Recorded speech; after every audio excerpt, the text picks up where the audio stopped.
लोगों ने बड़ी उम्मीद करके कांग्रेस पार्टी की सरकार बनाई थी, लेकिन आज कुछ सरकार नाम का कुछ दिखाई नहीं दे रहा। इन लोगों ने सरकार का तमाशा बना दिया है। सत्ता की गंदी लड़ाई चल रही है। हर उनका नेता सीएम बनना चाह रहा है। आपस में इतनी जबरदस्त लड़ाई चल रही है कि सरकार बिल्कुल गायब है। लोगों को समझ नहीं आ रहा कि हम अपनी समस्याएं लेके किसके पास जाएं। तो एक तरफ जहां सत्ता की गंदी लड़ाई चल रही है, दूसरी पार्टियों में भ्रष्टाचार और सत्ता का गंदा नाच चल रहा है। दूसरी तरफ वहीं एक आम आदमी पार्टी है जो पंजाब के विकास और पंजाबियों की तरक्की के लिए दिन रात प्लानिंग कर रही है। अब सब लोग कह रहे हैं और पूरा पंजाब तैयार है कि चुनाव के बाद आम आदमी पार्टी की सरकार पंजाब में बनेगी। सरकार बनने के बाद हम क्या करेंगे, इसकी पूरी प्लानिंग हम लोग कर रहे हैं। अभी थोड़े दिन पहले मैं आपके बीच में आया था। हमने कहा कि हम 300 यूनिट बिजली मुफ्त करेंगे। दिल्ली में करके दिखाई है, झूठ नहीं बोलते। हमने कहा हम 24 घंटे बिजली देंगे, दिल्ली में करके दिखाया है, हम झूठ नहीं बोलते। हमने कहा हम किसानों की बिजली माफ करेंगे, हमने कहा हम पुराने बिल माफ करेंगे। कल मेरी व्यापारियों के साथ मीटिंग हुई। व्यापारियों के साथ मिलकर हम लोगों ने पंजाब के लिए खाका तैयार किया। आज एक बहुत बड़ी और बहुत जरूरी गारंटी देने के लिए मैं आया हूं।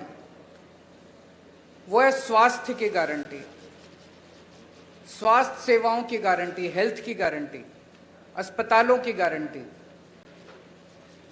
आज पंजाब के अंदर इतना बुरा हाल है, अगर आप बीमार पड़ जाओ और सरकारी अस्पताल में चले जाओ, पीजीआई छोड़ के सरकारी अस्पताल, प्राइमरी हेल्थ सेंटर में चले जाओ, कम्युनिटी हेल्थ सेंटर में चले जाओ, आप बिल्कुल इलाज नहीं मिलेगा आपको। तो आपको मजबूरी में प्राइवेट में जाना पड़ता है। जिसके पास भी बेचारे के पास 2 पैसे हैं वो प्राइवेट में जाता है, और जब प्राइवेट में जाता है वहां पे बुरी तरह से लूट मची हुई है प्राइवेट अस्पतालों के अंदर। सरकारी अस्पताल में जाओ, वहां ना डॉक्टर मिलेगा, ना नर्स मिलेगी, ना दवाइयां मिलेगी, ना मशीनें काम कर रही हैं, दवाइयों की खिड़की खुलती नहीं है। आज से 7 साल पहले जब हमने दिल्ली में सरकार संभाली थी, दिल्ली में भी यही हाल था। सरकारी अस्पतालों का बहुत बुरा हाल था। सरकारी अस्पतालों में बहुत बुरा इलाज था। 5 साल 7 साल के अंदर हमने दिल्ली के पूरे अस्पतालों, सरकारी अस्पतालों की दशा बदली है। आज पंजाब के लोगों को, उनके परिवार के सदस्यों के स्वास्थ्य के लिए मैं 6 गारंटी दे रहा हूं। 6 गारंटी। पहली गारंटी, पंजाब के हर बंदे को मुफ्त और अच्छा इलाज मुहैया कराया जाएगा।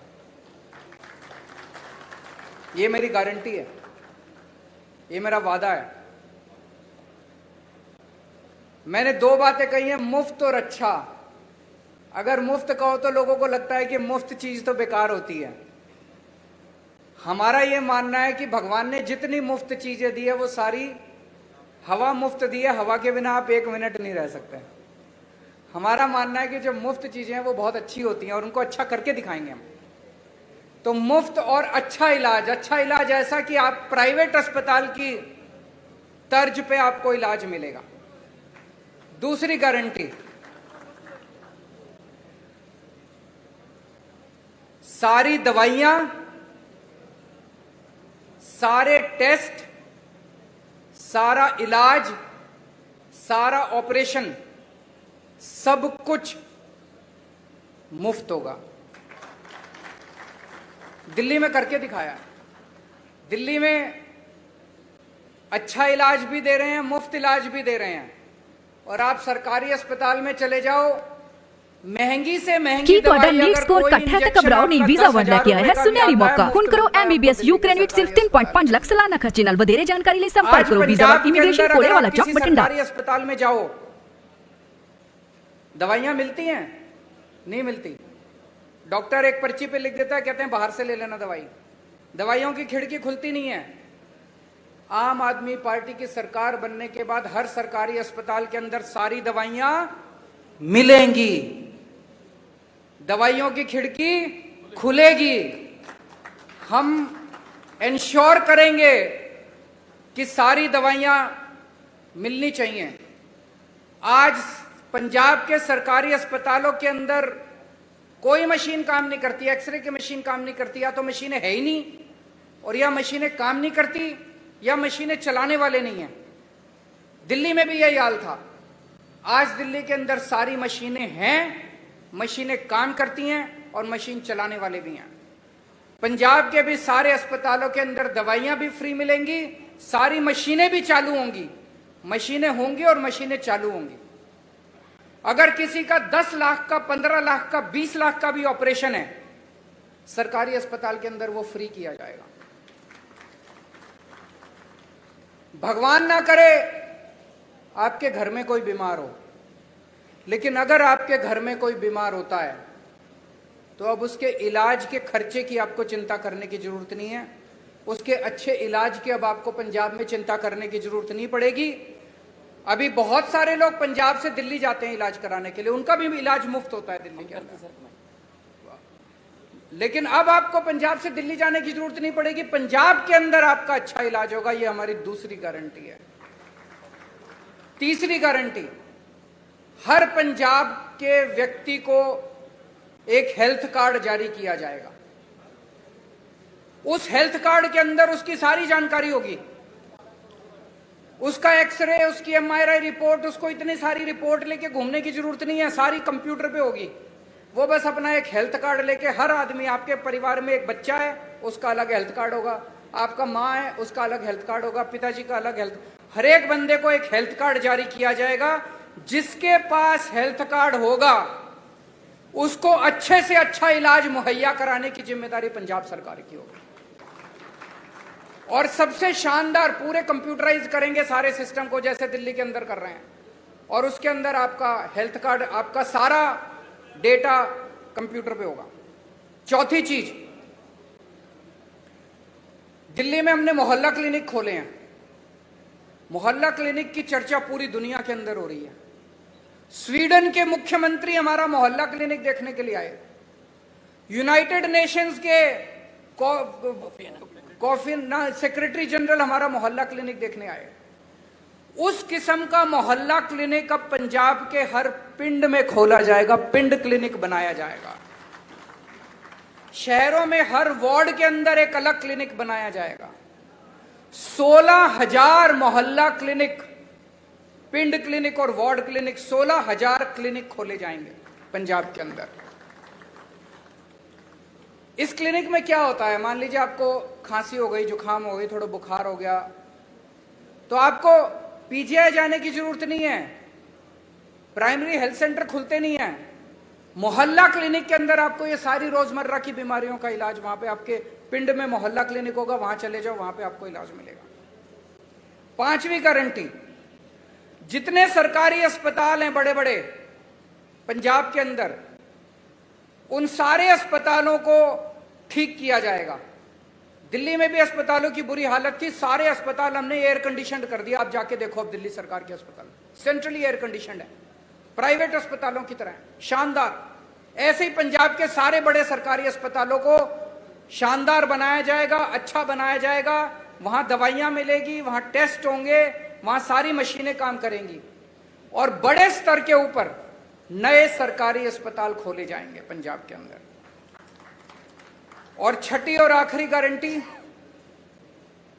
दिल्ली में हमने योजना चालू की है, अगर किसी का एक्सीडेंट हो जाए, हमने ऐलान किया है कि अगर किसी का रोड पे एक्सीडेंट हो जाए, जो उसको देखे उसको अस्पताल में एडमिट करा दो, चाहे बगल में जितना भी बड़े से बड़ा अस्पताल है, महंगे से महंगा अस्पताल है, आदमी की जान बचाना जरूरी है, उसमें जाके उसको एडमिट करा दो, उसका सारा खर्चा दिल्ली सरकार देती है। पंजाब के अंदर भी किसी का भी एक्सीडेंट होगा, रोड एक्सीडेंट किसी का भी होगा, उस रोड एक्सीडेंट के विक्टिम को उसका पूरा का पूरा इलाज पंजाब सरकार कराएगी, उसको अपनी जेब से एक भी पैसा देने की जरूरत नहीं है। तो ये 6 गारंटी आज मैं पंजाब के लोगों को दे रहा हूं। मुझे बेहद खुशी है कि इतने मायूसी के माहौल में, भर्ती की जाएगी, इतने मायूसी के माहौल में जब इतनी राजनीतिक अस्थिरता है, एक आशा की किरण आम आदमी पार्टी के रूप में दिखाई देती है कि कम से कम एक तो पार्टी है जो पंजाब के लोगों की सोच रही है, उनकी बिजली की सोच रही है, उनकी हेल्थ की सोच रही है। ये मेरी आज की गारंटी थी। एक छोटी सी अनाउंसमेंट मुझे करनी है। आज सुबह सुबह लुधियाना के कुछ पत्रकार मुझसे मिलने के लिए आए थे और उन्होंने मुझसे निवेदन किया कि आपकी सरकार सर बनना तय है, अगर आपकी सरकार बन जाए तो पूरे पंजाब में 3 शहर ऐसे हैं जहां पे प्रेस क्लब है, जालंधर, अमृतसर और चंडीगढ़। बोले जी बाकी शहरों में भी प्रेस क्लब बना देना। तो मैं आज आपको वादा करता हूं कि हमारी सरकार बनेगी तो जितने भी छोटे बड़े शहर है पंजाब के, सब जगह आपकी सुविधा के लिए प्रेस क्लब बनाए जाएंगे। ये भी गारंटी है। अब अगर आपके कोई प्रश्न है,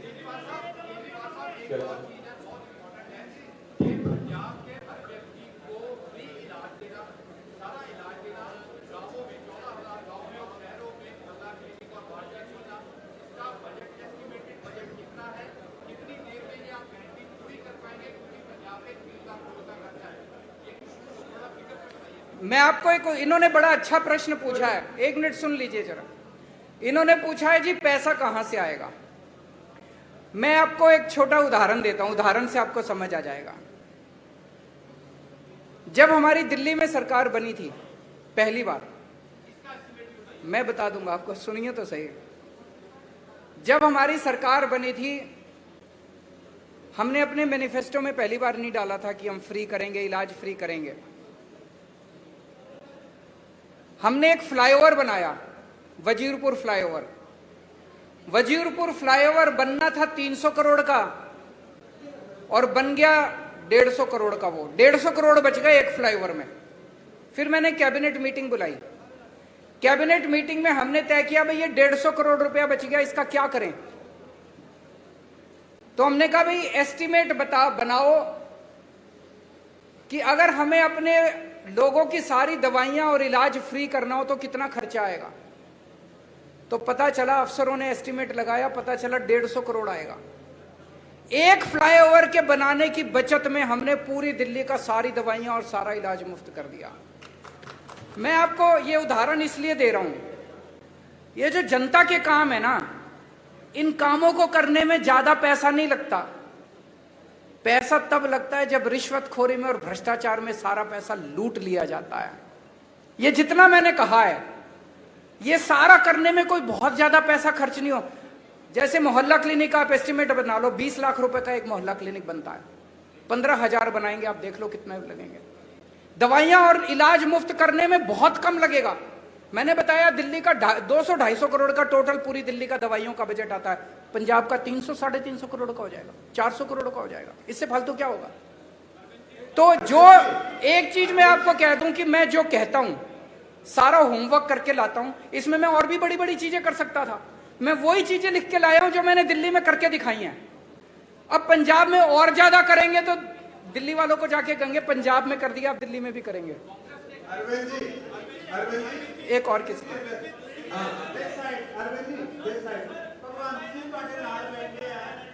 हैं? एक मिनट, वो सीएम फेस पूछ रहे हैं, उनसे बात। कौन है, किस? हाँ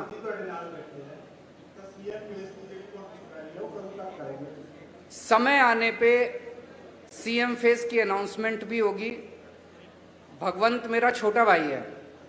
ये जो आप अखबारों में कुछ कुछ छापते रहते हो ना, ऐसा कुछ भी नहीं है।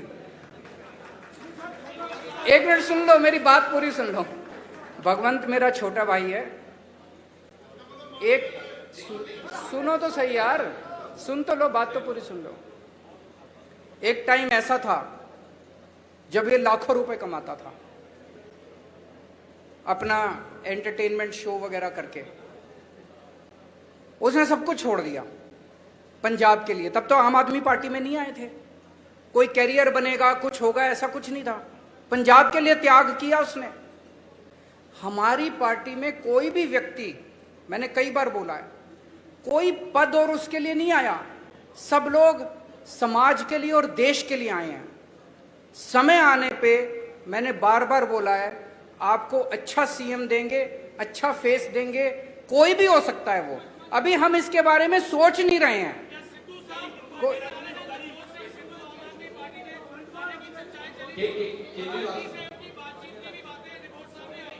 वो मेरे से पूछ रहे हैं क्या सिद्धू साहब पार्टी में आ रहे हैं। ये एक हाइपोथेटिकल क्वेश्चन है, काल्पनिक क्वेश्चन है। कभी भी अगर कुछ ऐसा होगा सबसे पहले आप ही को बताएंगे। केजरीवाल कांग्रेस पार्टी दो हिस्सों ਦੇ ਵਿੱਚ ਵੰਡੀ ਗਈ ਹੈ। ਹੁਣ ਇਹ ਕਿਹਾ ਜਾ ਰਿਹਾ ਹੈ ਕਿ captain Amarinder Singh BJP join ਕਰ ਸਕਦੇ ਨੇ ਤੇ ਜਿਹੜੇ ਮੌਜੂਦਾ ਸੀਐਮ ਹੈ ਚਰਨਜੀਤ ਸਿੰਘ ਚੰਨੀ ਉਹ ਖੁਦ ਨੂੰ ਆਮ ਆਦਮੀ ਕਰਕੇ ਪ੍ਰੈਜ਼ੈਂਟ ਕਰ ਰਹੇ। ਮਤਲਬ ਜਿਹੜਾ ਤੁਹਾਡਾ ਆਈਡੀਆ ਆਈਡੀਓਲੋਜੀ ਹੈ ਉਹ ਵੀ ਕਿਤੇ ਹਾਈਜੈਕ ਹੋ ਰਹੀ ਹੈ ਤੇ ਤੁਸੀਂ ਇਸ ਚੀਜ਼ ਦਾ ਐਨਾਲਿਸਿਸ ਕਿਵੇਂ ਕਰਦੇ ਹੋ? वो ये कह रहे हैं, प्रश्न ये है कि भाई चन्नी साहब हमारी नकल कर रहे हैं, यही कह रहे हैं आप? केजरीवाल की नकल करना आसान है, अमल करना मुश्किल है। मैं एक मिनट इसको क्लियर कर देता हूं। जब पहली बार मेरी 49 दिन की सरकार बनी, 49 दिन में 32 अफसरों को जेल भेजा था जो भ्रष्टाचार कर रहे थे। हंगामा मच गया था दिल्ली के अंदर। आज मैं नहीं कह रहा, आरोप लग रहे हैं कि भ्रष्टाचारी और दागी अफसरों को बड़ी से बड़ी पोस्ट दी जा रही है। अमल करना मुश्किल है। एक मिनट। मेरे एक दिन मैं ऑफिस में बैठा था, मेरे पास एक किसी ने ऑडियो टेप भेजी व्हाट्सएप पे। उसमें मेरा एक मंत्री दूसरे किसी बंदे से 5 लाख रुपए मांग रहा था। भाई साहब, 1 घंटे के अंदर प्रेस कॉन्फ्रेंस करके मैंने उस मंत्री को सस्पेंड कर दिया और सीबीआई को केस भेज दिया। आज आरोप लग रहे हैं कि चन्नी साहब के मंत्रिमंडल के अंदर दागी मंत्री हैं, उनकी पार्टी के अंदर दागी विधायक हैं। तो मैं उनसे कहना चाहूंगा कि केजरीवाल की नकल करने के साथ साथ उस पर अमल करने का साहस और हिम्मत लेके आइए। केजरीवाल साहब, एक सबसे बड़ा जो सवाल था बेरोजगारी का, केजरीवाल साहब इधर इस तरफ बोलिए बोलिए बोलिए बोलिए बोलिए बोलिए बोलिए। एक बेरोजगारी का सबसे बड़ा इशू पंजाब में है और पंजाब में आपको पता कितने परसेंट आ रहे बेरोजगारी की, और दिल्ली में आपकी सरकार बनने से पहले कितनी बेरोजगारी थी और कितना आपने उसको दिया? दूसरा एसवाईआर के मुद्दे में क्या कहना आपका? बेरोजगारी बहुत बड़ी समस्या है। दिल्ली के अंदर बेरोजगारी को लेकर हमने कई सारे कदम उठाए हैं। अगर मैं ये कहूं कि दिल्ली में बेरोजगारी खत्म हो गई, ये गलत होगा। लेकिन आपको एक छोटा सा आंकड़ा देना चाहता हूं। अभी कोरोना के टाइम में बेरोजगारी बहुत ज्यादा बढ़ गई, बहुत ज्यादा लोगों की नौकरियां चली गई, फैक्ट्रियां बंद हो गई, दुकानें बंद हो गई, बाजार बंद हो गए। हमने एक जॉब पोर्टल बनाया कि जो जो लोगों को नौकरियां देनी है वो अपनी नौकरियां पब्लिसाइज कर दें, और जिन लोगों को रोजगार चाहिए वो उसके ऊपर अपना। आपको जान के ताज्जुब होगा, मैंने जब वो पोर्टल बनाया था दिल्ली सरकार ने, हमें लगा था कि अगर 25-30 हजार भी नौकरियां अगर आ जाएंगी तो हम मानेंगे कि बड़ी सफल हो गए। 2 महीने के अंदर 10 लाख नौकरियां उस जॉब पोर्टल के ऊपर आई। 2 महीने में बहुत सारे लोगों को नौकरियां मिली। जितने लोगों की नौकरियां गई थी कोरोना के टाइम में, बहुत सारे लोगों को नौकरियां वापस मिली। हमने ढेरों स्कूल बनाए हैं, ढेरों मोहल्ला क्लिनिक बनाए हैं। वहां पे हम लोगों ने हर बस के अंदर बस मार्शल नियुक्त किए हैं। इसमें इतनी नौकरियां निकली हैं, इतनी नौकरियां। हमने डोर स्टेप डिलीवरी शुरू की है, घर घर के अंदर हम इतनी नौकरियां निकली हैं। वो सारे काम पंजाब के अंदर भी किए जाएंगे और मैं समझता हूं कि इससे पंजाब के बेरोजगारों को नौकरी मिलने में सुविधा होगी। और उसके पहले कल भी मैंने कहा था, मैं चन्नी साहब से निवेदन करना चाहता हूं कि कैप्टन साहब ने प्रॉमिस की थी कि मैं हर एक को रोजगार दूंगा। उन्होंने कार्ड भी दिया था, आज तक बच्चे कार्ड लेके घूम रहे हैं। मेरी उनसे निवेदन है कि कैप्टन साहब के वादे को पूरा करें, हर बच्चे को नौकरी दें बेरोजगार को, और जब तक नौकरी नहीं मिलती वो बेरोजगारी भत्ता दें 4.5 साल का।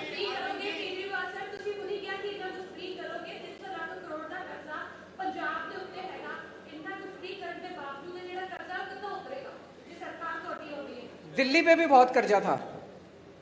दिल्ली का बजट जब हमारी सरकार बनी घाटे में चल रहा था। आज 2019 की सीएजी की रिपोर्ट है जिसमें सीएजी ने कहा है, मैं नहीं कह रहा, कंट्रोलर ऑडिटर जनरल ने बोला है कि पूरे देश में अकेली दिल्ली सरकार है जो घाटे में नहीं चल रही, नफे में चल रही है। एक मिनट सुन लो, नफे में चल रही है। कैसे किया हमने? हमारी सरकार बनने के पहले दिल्ली सरकार घाटे में चल रही थी, कर्जा चढ़ा हुआ था। आज दिल्ली सरकार पे एक नए रुपए का कर्जा नहीं है, केवल और केवल एक चीज से, भ्रष्टाचार खत्म कर दिया, रिश्वतखोरी खत्म कर दी। सरकारों में पैसे की कमी नहीं है, नीयत की कमी है। अच्छी नीयत वाली सरकार लेके आइए, आप देखिए क्या से क्या हो सकता है। आखिरी क्वेश्चन, बोलिए।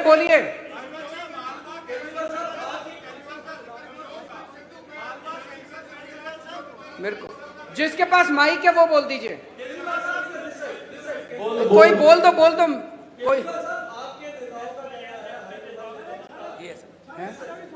बोलिए। आपके नेताओं का कहना, विधायकों का कहना कि पंजाब में किसानों को पराली जलाने के लिए दंडित किया जाना चाहिए, जो कथित तौर पर दिल्ली को प्रदूषण करता है। आपका इस पर स्टैंड क्या है? किसने बोला है? एक मिनट। किसने बोला कि पंजाब के किसानों को दंडित करना चाहिए? बिल्कुल नहीं बोला। आप दिखा दीजिए। एक मिनट। आप ये स्टेटमेंट दिखा दीजिए कि आम आदमी पार्टी के किसी ने बोला मैं राजनीति छोड़ दूंगा। झूठ मत फैलाइए, गलत मत बोलिए। पत्रकार की जिम्मेदारी है जनता को सच बताना। अब मैं आपको बताता हूं, एक मिनट सुनिए मेरी बात।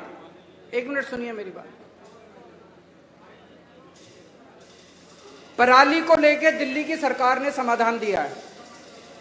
हमने एक बायोडिकम्पोजर बनाया है। जब पराली वो होती है तो किसान को अगली फसल लगाने के लिए उसको जल्दी होती है, उसको तीली लगा के वो जला देता है, उसकी मजबूरी होती है। किसान का कसूर नहीं है, कसूर सरकारों का है। सरकारें क्या कर रही थी? सरकारों ने समाधान क्यों नहीं निकाला? तो हम एक दूसरे के ऊपर आरोप प्रत्यारोप नहीं करना चाहते, वो राजनीति हम नहीं करते, हम समाधान की राजनीति करते हैं। तो दिल्ली सरकार ने अभी एक घोल निकाला है, बहुत सस्ता घोल है। उस घोल को अगर आप पराली के ऊपर छिड़काव कर दो तो 15 दिन के अंदर पराली खाद में बदल जाती है। तो जो पराली समस्या थी वो पराली अब आपके लिए एसेट बन गई। इसको पिछले साल हमने एक्सपेरिमेंट करके देखा जिसके बड़े शानदार नतीजे आए हैं। अब उसकी घोल की खूब डिमांड है। दिल्ली सरकार अपने सारे किसानों के यहां उस घोल का छिड़काव फ्री में कर रही है। पंजाब सरकार भी कर सकती है। तो अगर पंजाब के अंदर सरकार बनती है तो वो छिड़काव हम सारे किसानों के खेत में फ्री में करेंगे। किसानों को जलाने की जरूरत नहीं पड़ेगी और वो सारी पराली खाद में बदल जाएगी। आम के आम गुठलियों के दाम। Thank you so much. Thank you. बहुत बहुत मेहरबानी, बहुत शुक्रिया, धन्यवाद सर।